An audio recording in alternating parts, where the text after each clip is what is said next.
Hello there, ladies and gentlemen, and welcome back to another Wednesday, which means it's time for another Nozz Watches Isekai Quartet. And the tennis ruins another thing in my life. Why? So, you're wondering what that is. So, apparently because of the French Tennis Open, One Punch Man didn't have its episode 9 today, so there's only this going up today, so yay! But also, we've got the beach episode. So, who's ready for little chibi flash puppets to be having their titties out? I know I am! Oh boy. Albedo and Aqua got along though, so I mean, hey, Albedo's at least making friends, making connections, friendship and all that. And honestly, I'm just, beach episode, like with Kazuma and the Konosuba gang, I understand like how that works, but Overlord though and Tanya, I don't know, but yeah, I guess let's see what's happening, shall we? In 3, 2, 1, and go. That was a CG fucking seagull right there. You know what? For being shitty little flash puppets, alright. Neat. And I fucking love how Shell Chair is just still in her dress. Because she's a vampire. Hasn't fucking stopped her at any other point. But nah, fam. Can't expose yourself to the sun. Can't do it. Come here. Just, yeah. She just out there with the umbrella. Because you can't reveal that she's as flat as a goddamn board. You gotta embrace your flatness there, Shell Chair. Come on. Friggin' Megumin's flat, you don't see her complaining. Are you going in or out? I think she just wants to look out the door. Ugh.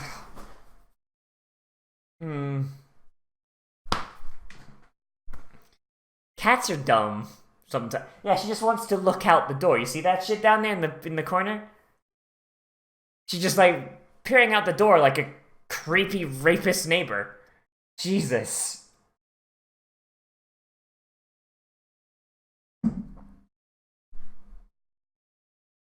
I swear this opening like gets longer and longer.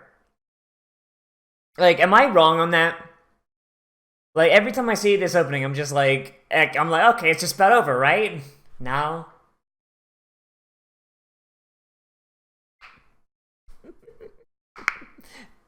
All right, yeah.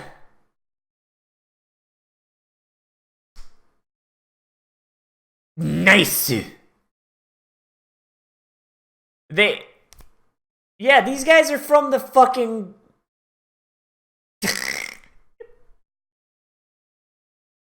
These guys are from the early 20th century. That means that they've never seen bathing suits like that. Like, they're used to, like, the full body thing that doesn't leave anything to the fucking imagination.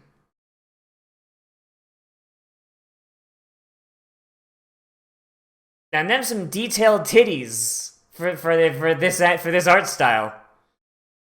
Like, damn, that's almost real anime level.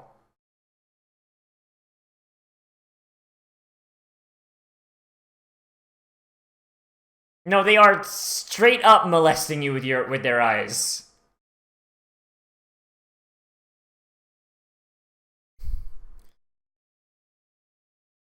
Darkness, please stop.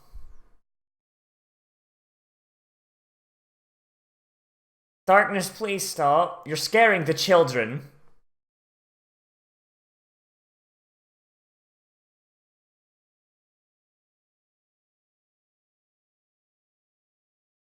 Sad thing about this art style is that Cerebrakov got a nerf.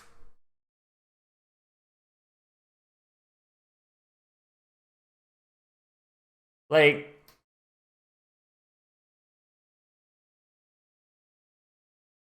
am I wrong on that? Like, Cerebrakov was fucking stacked, like, before, but now, like, she's she's basically tied with Ram there. And from images I've seen from like just looking up like what the hell is going on with RE0, like she seemed pretty small.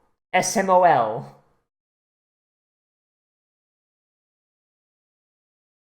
Like, but I guess that's kind of thing. Like when you like you're saving money with. She has her name written on her swimsuit. God damn it, Tanya. I guess, but yeah, I guess like when you're trying to like standardize the anime, like basically they're all using like they're going off the same template almost. Like I guess like there's stuff that's gotta be. Oh no, the demon peen.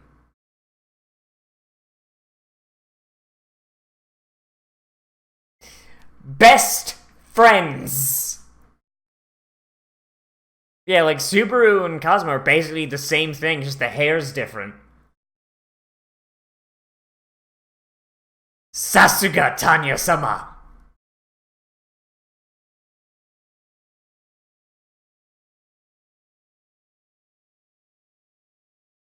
She's jealous. She's jealous of them titties. Oh no.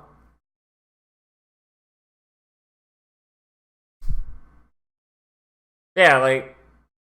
Of course he used steel, yeah. Yeah, like, it looks like they're all using the same template, but like they're just kind of like.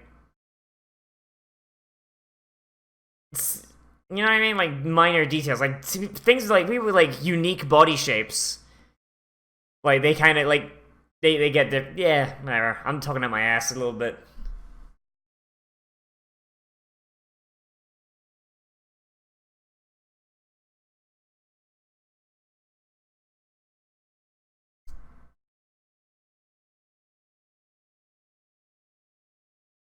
Wait, weren't they in swimsuits before? How the hell did no one notice? Like a lot. Like now I'm looking at it. Like there are like a lot of differences between them, but like I can see like where they could have all come from like the same kind of baseline.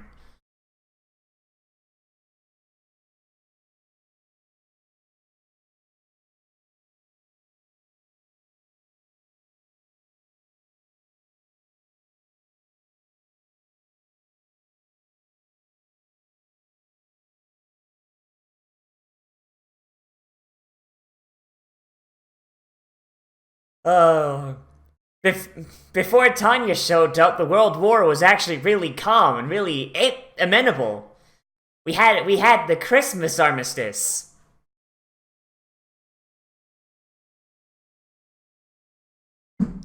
Ainz is just like, I will crush you, little man.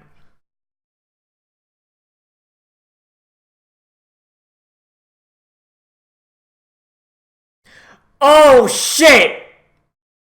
Oh crap! Oh no!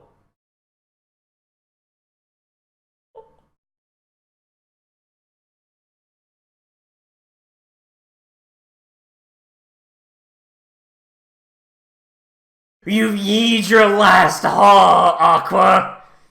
Or should we say being X?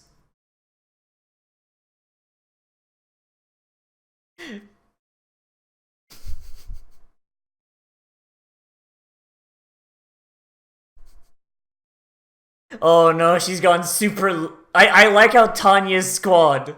Oh god, she's activated Ultra Instincts! Oh no!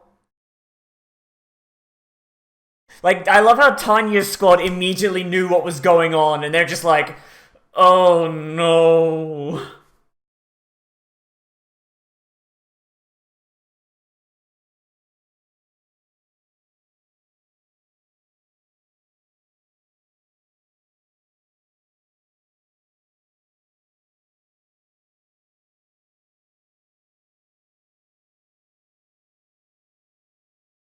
I mean, yeah, I mean, this being X seems way more competent than Aqua.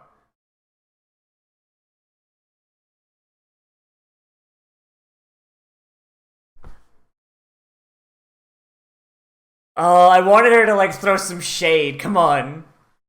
I wanted her to throw some shade, be like, oh yeah, no, being X is actually competent. Might be.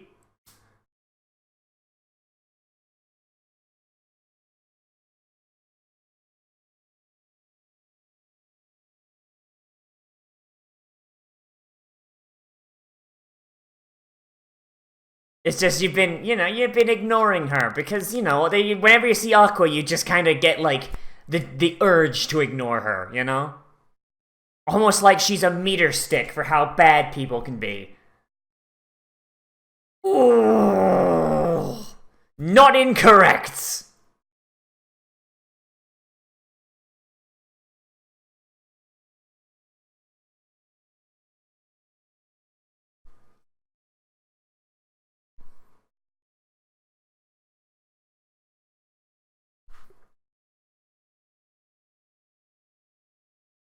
Uh, just that straight up looked like she's going Ultra Instinct though. Like, oh, probably shouldn't have given your men shell shock.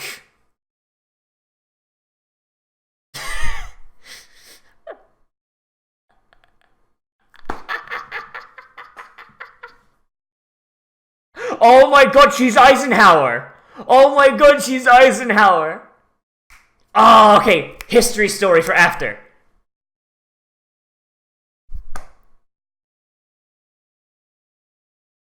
He's a good boy.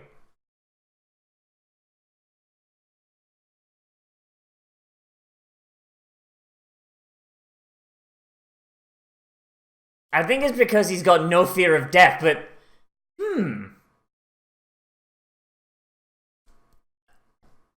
Eighth level, huh? What level is Ainz? 10th level? What level magic is Ainz at? Hold up.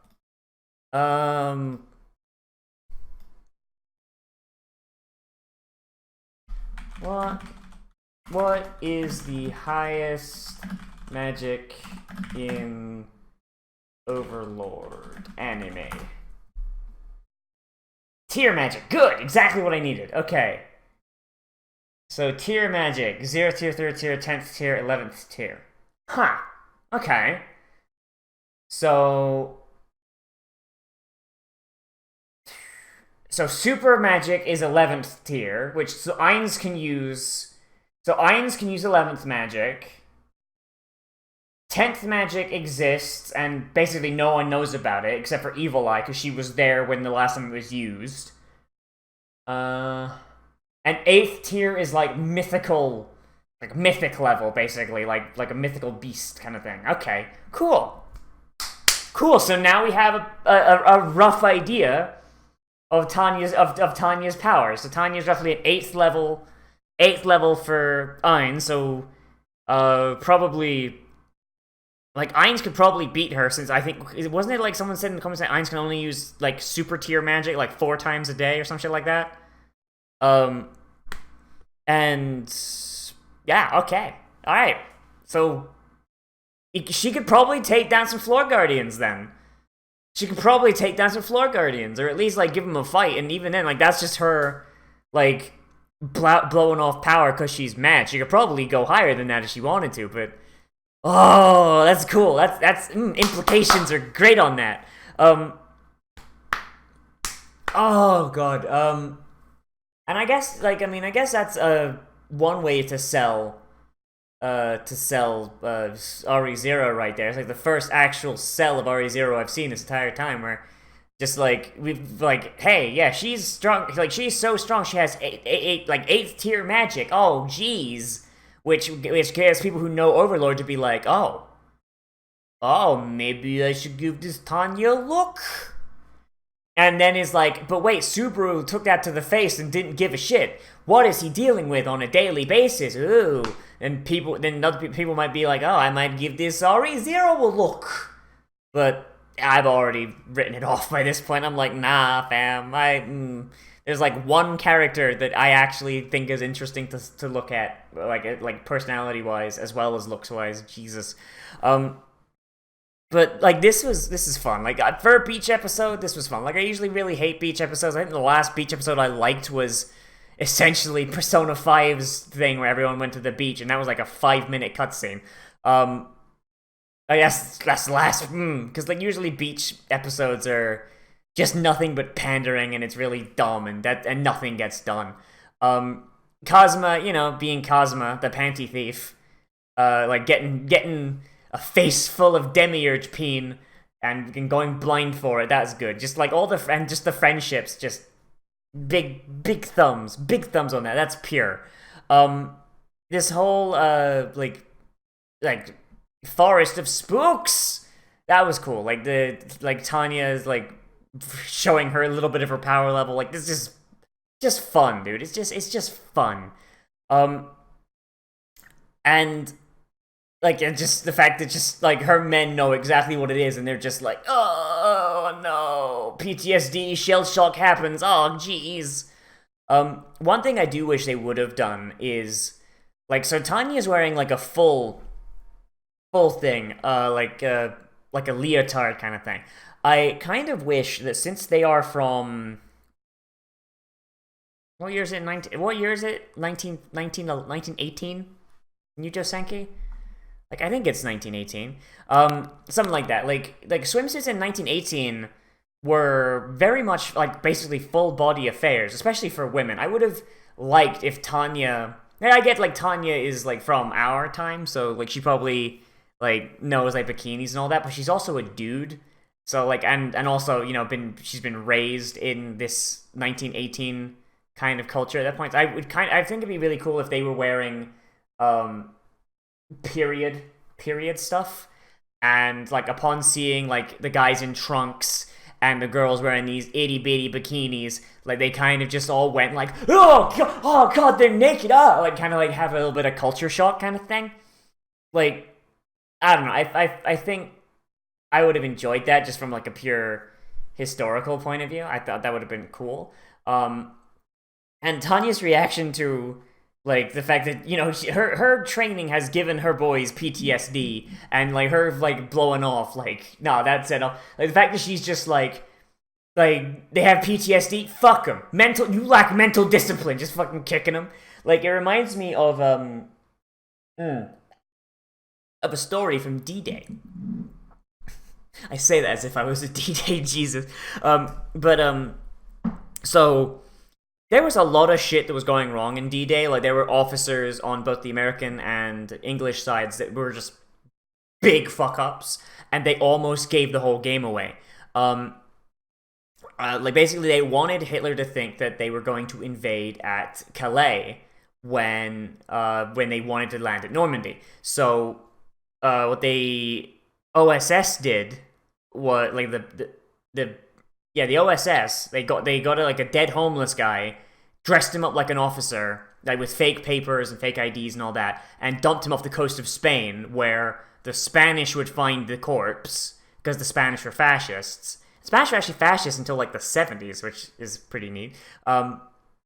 Francisco Franco. And then they would pass the information on to the Nazis, be like, hey, they're going to invade at Calais. And then the Americans, they made an army of basically blow-up dolls, essentially, blow-up tanks, blow-up soldiers and all that, and just put them on the coast and at a fake military base to make it look like they were preparing to invade from there and go to Calais. But they needed someone there to basically, be the commander, like actually have like an actual proper, say like, hey, this commander is going to be here just in case the Nazis are spying on them. They didn't know who they were going to send until General Eisenhower, I believe it was Eisenhower. I might be wrong. God, no, it was Eisenhower. I swear to God, it was Eisenhower. Eisenhower walked into a medical tent because one of his men was missing when he hadn't been injured or anything, and he was told like, no, he's at the tent. He's got shell shock because they didn't call it PTSD yet. There were also a bunch of reporters there at the time doing a morale piece. So Eisenhower rolls up to this guy who is in bed, like, having anxiety attacks because he's shell-shocked, and Eisenhower is screaming at him saying, and I quote, that he lacks mental discipline, and he's a coward, and he's going to get back out there, and he's going to prepare for the landing, or Eisenhower will shoot him himself, and da-da-da-da-da, etc., etc. And just, these reporters are all there listening to this, just jotting it down furiously. And this makes its way back to the president, which was Roosevelt at the time, I think. It It was Roosevelt during D-Day, wasn't it? I'm pretty sure it was Roosevelt. Fuck. Yeah, it was Roosevelt. It was Roosevelt. It was FDR, I think. Shit. Was it? No. I'm really bad at American presidents. But whatever, go back to the president, and the president goes, well, I guess we found our guy to miss D-Day then. Like, is this like, no, like, this guy is like one of our, like, best generals, but he's also a goddamn public relations fucking nightmare. So, we're gonna put him on, at this inflatable base, and he's going to cuss and swear and be a dick about it, but I don't want him landing at Normandy, because look how he treats his troops. He's a prick. And yeah, Eisenhower was not very happy with this. He was not very happy with this, because but because they transferred Eisenhower there, the Nazis immediately were like, okay, no, they're going to Calais. This whole shit in Normandy we're seeing, no, that's the bamboozle. That right there is the bamboozle. They're coming in from Calais.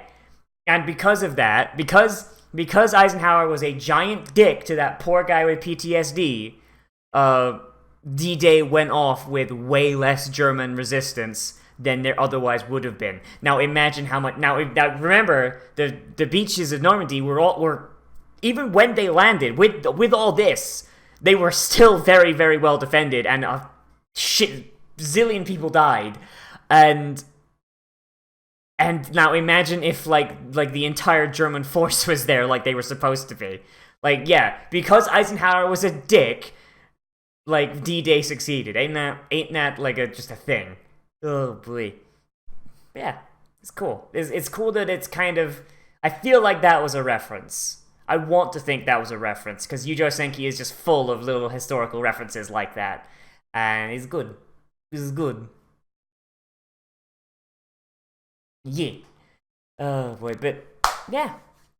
That's all I really gotta say on this episode, honestly. Like, it's a beach episode. Not really fucking anything happened, even for this show. But let me know what you think down there in the comments. Whether you liked it, disliked it, or you want to bring up something that I missed. Because maybe there is. Because it's like RE0. It's like 1/4 of this quartet I have no idea about when they reference something. So maybe there's a cool reference here. I don't know. Yeah, let me know down there in the comments. And if you want, you can always support me on Patreon, which is linked down there in the description, which is right above the comments, or on the end card, along with some of my other videos you can watch if you want to. Boy. And if you do that, and you get our special patrons-only Discord channel on the open Discord server that anyone can join, it's also linked down in the description, where you can recommend things to be Let's Played, reacted to, live-streamed, whatever. And we also have a special patrons-only movie night that we should be holding next Friday. Not this Friday coming up, but the Friday next week. And I don't know what we're going to be doing there yet. Someone has floated the idea of playing board games. And I mean, shit, dude, I'm down. Alright, I'd be down for that. But I don't know if we're doing that or not. Like, I kind of have to just kind of get the consensus, because it's a day for patrons. I'm just hanging out in Discord and Rabbit and whatever else we use. Yeah. Anyway, everybody, as always, I am Nozz. Remember to like, comment, share, subscribe, share on social media, tell your friends, hit that share button down below with the Facebook and the Twitters, and I will see you in the next video. But most importantly, my nose itches, and I will see you around.